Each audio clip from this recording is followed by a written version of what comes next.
Hyderabad parade grounds లో జరిగే యోగా మహోత్సవాన్ని సక్సెస్ చేయాలని కేంద్ర మంత్రి కిషన్ రెడ్డి పిలుపునిచ్చారు.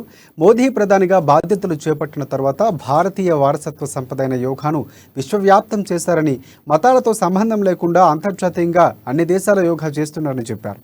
జూన్ 21న యోగా డే సందర్భంగా పరేడ్ గ్రౌండ్స్లో మొత్తంగా పెద్ద ఎత్తున యోగా మహోత్సవం నిర్వహిస్తున్నామని, సుమారు 1000 మంది కళాకారులు పాల్గొంటారని, అంతేకాకుండా 108 సంస్థల నుంచి ప్రతినిధులు ఇందులో పాల్గొంటున్నారని కిషన్ రెడ్డి తెలిపారు. ఈ కార్యక్రమానికి సీఎం, గవర్నర్తో పాటు ప్రభుత్వ పెద్దలు కూడా ఆహ్వానించామన్నారు. 100 రోజులకు ముందే ఈ కార్యక్రమానికి ఏర్పాట్లకు శ్రీకారం చుట్టాం భారత ప్రభుత్వం తరఫున.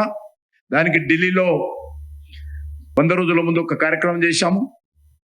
75 రోజుల ముందు అస్సాంలో ఈ యొక్క కార్యక్రమాన్ని చేయడం జరిగింది. 50 రోజుల ముందు జైపూర్లో చేశాము. 25 రోజుల ముందు ప్రపంచంలో కౌంట్ డౌన్ కింద జరిగేటువంటి ఏకైక కార్యక్రమము ఈరోజు